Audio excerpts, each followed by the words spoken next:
பெண்கள் வந்து head cover பண்ணுறோம் இல்லையா, நம்ம ஆரம்பத்தில் நம்ம சபைக்கு வரும்போதே நம்ம முக்காடு போடுறோம். சில பேர் முக்காடெலாம் போட தேவையில்லப்பா அப்படின்லாம் சொல்கிறாங்க. ஸோ முக்காடு போடுறது அவசியமாக இருக்குது. இப்போது இந்த முக்காடு எதை குறிக்கிறது அப்படி என்றால் சப்மிஷன், அதாவது நான் கீழ்ப்படிதலை அது தெரிவிக்குது. இந்த முக்காடு போடுறதுனாலே நான் கீழ்ப்படுகிறேன் அப்படின்றத அடையாளம். ஆனால் நம்ம போன வசனத்தில் நம்ம பார்க்கும்போது உபதேசம் பண்ணுறது என்னது, அதிகாரத்துவமானது. இப்போது இது எப்படி இருக்குது பாருங்கள், நான் கீழ்ப்படுகிறேன் அப்படின்னு சொல்லிட்டு நீங்கள் காமிச்சிட்டு அதிகாரமாக பேசின எப்படி இருக்கும்?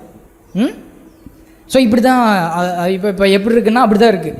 நான் கீழ்ப்படுகிறேன் அப்படின்னு சொல்லிட்டு அதிகாரமாக பேசுகிறது. ஸோ இன்றைக்கு சபை அப்படி தான் போய்கொண்டு இருக்கிறது. அந்த ஒரு சூழ்நிலை இன்றைக்கி இருக்குது. கடைசியாக நம்ம முடிவாக ஒரு காரியத்தை சொல்லி நம்ம முடிக்கலாம். அப்போது நம்ம எதுவுமே பண்ணக்கூடாதுங்களா பெண்கள் அப்படின்னு சொல்லிட்டு நீங்கள் கேட்கலாம். ஒரு விஷயத்தை நான் ஒரு தெளிவுபடுத்திட்டு நான் முடிக்கிறேன். ஆணும் சரி பெண்ணும் சரி ஏதேன் தோட்டத்தில் ஒரே சாயலில், தேவனுடைய சாயலில் 2 பேருமே சமமாய் உருவாக்கப்பட்டார். எந்த வித்தியாசமும் கிடையாது. ஆண்கள் எப்படியோ அதே போல் தான் பெண்கள் 2 பேருமே தேவனுடைய சாயலில் இருக்கிறாங்க. 2 பேருமே ஒரே ரட்சிப்பை தான் அடைகிறார்கள். நாமளும் கிருபையினாலே ரட்சிக்கப்படுகிறார்கள், பெண்களும் கிருபையினாலே தான் ரட்சிக்கப்படுகிறார்கள். ஆசீர்வாதத்தையும் ஆண்கள் எப்படி பெற்றுக்கொள்கிறார்களோ அதே போல் தான் பெண்களும் பெற்றுக்கொள்கிறார்கள். ஸோ ரட்சிப்பின் அடிப்படையில் நான் சொல்கிறத புரிஞ்சுக்கணும். வித்தியாசத்தில் இதுதான் வித்தியாசம் இருக்குது. ரட்சிப்பின் அடிப்படையில் 2 பேருமே சமம், அதில் எந்த வித்தியாசமும் கிடையாது. ஆனால் பொறுப்பின் அடிப்படையில் வித்தியாசம் இருக்குது. குடும்பத்திற்கு ஆண் தலையாக இருக்கிறான், பெண் ஆணுக்கு கீழ்ப்படுகிறவர்களாக இருக்கிறார். இது எப்படி அப்படின்னா திரியேக தேவனுக்குள்ளாக இருக்கிற ஒரு ஐக்கியம்தான். நம்ம திரியேக தேவனை நம்ம குறித்து பார்க்கும்போது பிதா, குமாரன், பரிசுத்தாவியன் 3 பேருமே என்னது சமமாக இருக்கிறார்கள். 3 பேருமே தேவனாக இருக்கிறார்கள். 3 பேருமே ஒரே தன்மையுடையவராக இருக்கிறார்கள். ஆனால் 3 நபர்களாக இருக்கிறார்கள். இருந்த பொழுதிலும் கிறிஸ்து பல வசனங்களை நம்ம படிக்கும்போது நான் பிதாவுக்கு என்ன பண்ணுறேன், கீழ்ப்படுகிறேன்னு சொல்லுவார்.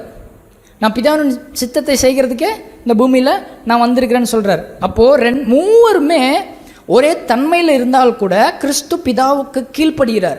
அதுபோல் ஆண்களும் பெண்களும் ஒரே சாயலில் இருந்தாலும் பொறுப்பின் அடிப்படையில் வித்தியாசம் இருக்குது. அந்த வித்தியாசம் சபையிலையும் இருக்குது, குடும்பத்திலையும் இருக்குது. அப்போ சபையில் சொல்லப்போனால் இந்த பிரசங்கம் பண்ணுகிற பொறுப்பு, இந்த பாஸ்டர் ஆகிற பொறுப்பு ஆண்களுக்கு கர்த்தர் கொடுத்துருக்கிறார், பெண்களுக்கு அல்ல.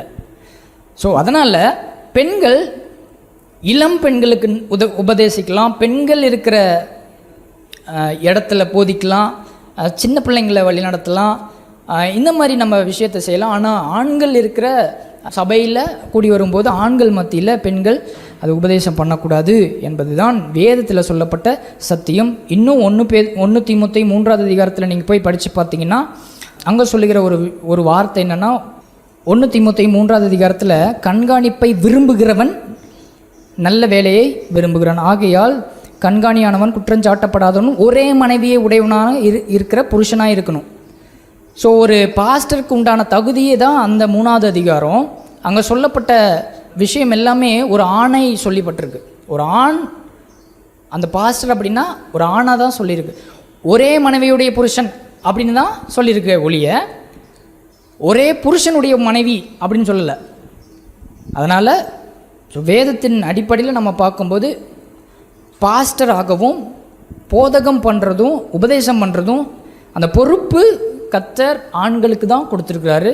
ஸோ இதை தான் நம்மளுடைய சபையும் விசுவாசிக்கிறது.